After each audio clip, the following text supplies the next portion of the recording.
All right, hey guys, Sam back with you here mid-morning, Tuesday, January 23rd. The other winner of our poll today is members requesting a look at Verge to Bitcoin. Now I've got it up here on the daily chart with the obvious count on it, and just to be consistent here, we've looked at this coin before. Verge very high here on the scale, it's 69%. It's been around for a while. 3 years now. 1.4 billion market cap, very active in the developer community. I mean, this is a strong project, right? No question about it. So we can look here over to the chart. And so here's the easy, right? So we're looking at the daily, and fairly easy to spot this. You know, there's our 1, 2, we got a big 3, 4, so, you know, easy one. So we just, and all I've done here, I've wicked off the lowest low I could get here before we started up into the one wave. All right, and then wicked off the one high just so I could grab it to pull from it. I wicked off the 2 low here, and now we've got, you know, potentially this is our 4th, and we can't be certain as to whether it's done yet, but just, you know, always a good idea to check out to the daily and see where we're sitting here. So if I look at this there, you know, I mean, that's deep, right? That's definitely deep. Statistically, we're outside of norms here, right? So it's, as I've mentioned before, you know, to go beyond the 65, so we're in the 10% bracket. So only 10% of wave 4s retrace more than 62% of the wave 3. So, but, you know, given the, I mean, not many other asset classes have thirds that look like that. So, I mean, given that range, you know, this is, you know, I can understand how we've gone this far, and there's some technical things, some confluence here we can look at here that will support that as being a good low, which we're going to get to in a second. But just, you know, looking out, you know, in terms of that, so, you know, what's the next thing your eye sees, right? So where's the 5 going to be? So if this is a 1, 2, 4, and we're going to go up and challenge this high, and try and get to a new high, well, we've got some pretty good looking risk reward. So even if we just, you know, if we come back, we're going to get a revisit here to the 65, and we're going up to new highs, and I'm kind of eyeballing here. A revisit to the 618, and we look at this with a stop on the other side of the 65, there's 14 to 1. I mean, that gets my attention, right? So, you know, I definitely want to pay attention here, but now can we qualify this as a low? Because if that's a good low for the 4th, then not surprising here, we're going to get there with subdivision along the way. So do we maybe have a 1, 2 going in now? Right, which would give us the opportunity to be buyers if we're going to get this deep. You know, I don't know if we're going to get offered down here at the 618, but that would be certainly something that I would want to know about, and I can be, you know, pretty tight with my stop here because I'm assuming that the low is in.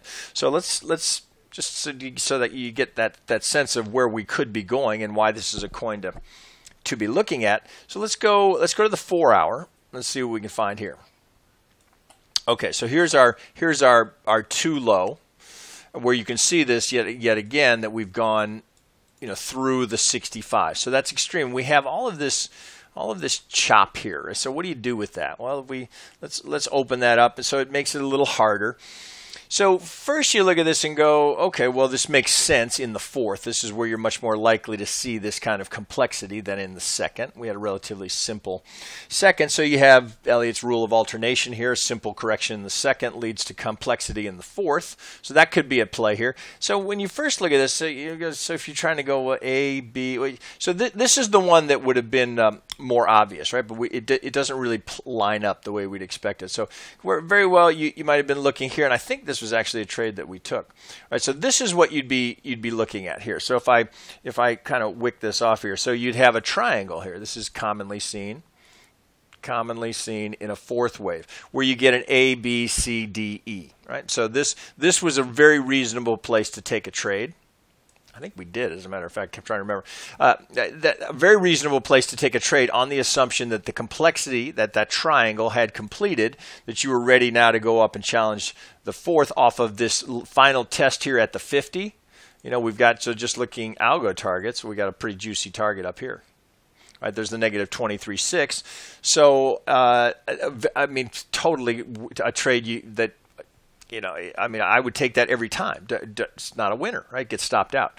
Happens. So now you look at that and go, you know, we lose that nice symmetry that you'd expect in a contracting triangle, which you might be looking for in a 4th. So this is kind of a, It makes you got to kind of rethink that. So maybe we've got a WXY. That's possible here. It's not pretty. So you might have an ABC. So you'd have from here we'd have the W X wave down to the Y. That certainly could play. The X wave being corrective. It's 3 waves. So that's a case you could make that you've got a WXY there. So these we can take this off because that did not play out. So that's a contender there. So we've got a 3. We know we're in a 4. So could this be complete now here? And let's pull this down just a hair.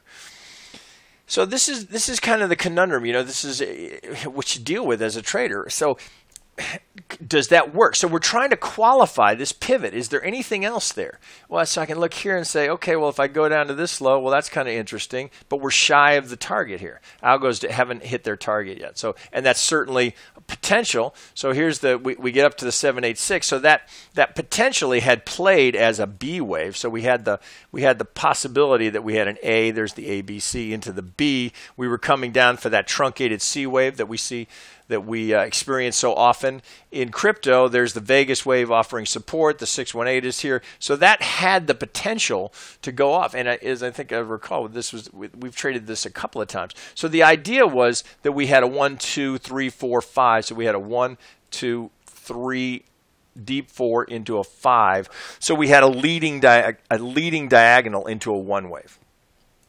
That was the thinking. Can't get through the resistance here. Remember, you always have to battle through that resistance. Look where the first pivot goes, to the 50, reaction, back to the Vegas wave. To the 618, 65, golden zone. Can't get through it, reaction.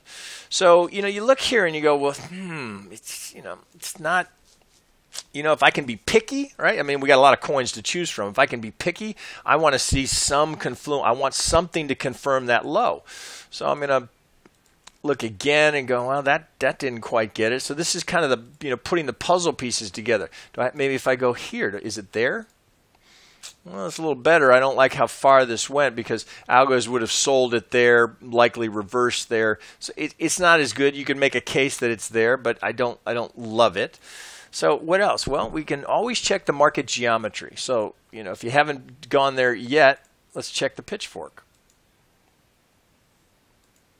Oh, that's kind of interesting. So that gets my attention. So now I look here and I go, well, am I right on? Let's get right on it. So we get right up to it. So if that's my B wave, let's get over here, make sure we're right on these pivots. So I got a double top up here. So I might look at that and go, oh, okay. Let's get right on it. Now that we dial in on this, let's get right on it. So let's pull out.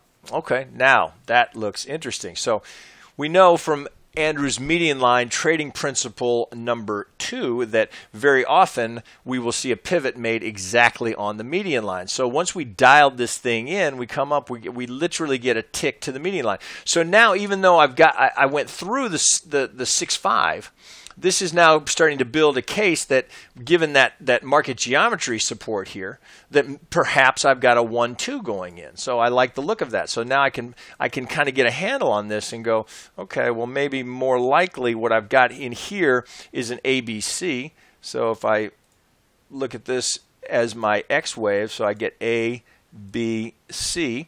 So that works as an X wave since it didn't play as a leading diagonal. So I've got an ABC in there into my X wave. Remember, it's important that the X wave is always counter trend. At this point, trend is down, right? Lower highs, lower lows, right? So trend is down. So we get the perfect pivot here. So, let's go down to the hourly and see if we can make a case for maybe a 1-2 here. So I look now, I mean, it's there. I like it better with a new high here. So if I can work from that as a 1, 2, that works. 3, 4, truncated 5th. Did I fail there? Kind of looks that way, doesn't it? Kind of looks like if this is my low, like I might have had a 1. There's a little ABC into my 2. Nice subdivision here into my 3. So let's look at that. So I don't overlap. So I'm going to pull from my 2 to my 3. Again, we're not quite on it, but that's, maybe a front run off the 618, but we fail here. So my guess is what we've got there is a truncated 5th. We don't make it. But that still would give me a 1 wave. So on the larger degree, if I pull from this as my low, this is my 1, then I'm putting in a 2, 3, 4, 5 is what I would see there. Let's go up a degree so it makes sense. Okay, that's starting out. We're kind of building a case for a trade there. That certainly could play. So I don't love the truncated fifth, but they do happen. So all I'm doing now is retracing all the way from the low. All right, so I would check both. So from here we're at the 50, but if this is my actual fifth, well, now I get a little tighter here. So I would pull from this as my fifth, because as an Elliott trader, looking for that turn, at least some support here at the 50. So if that's going to play, we're just getting rolling. So I like this because I can get in here now with very low risk reward, which is always what I'm looking for. So there's the first algo target. If it's going to be a 3, it's going to get beyond that. Let me pull this to the side so you can see a little better. I certainly don't need my stop that low. I mean, I could be below the 65 here, kind of working on the assumption that we're basing here and that the next move should be higher. I mean, we might drift lower. This wouldn't invalidate the count at all.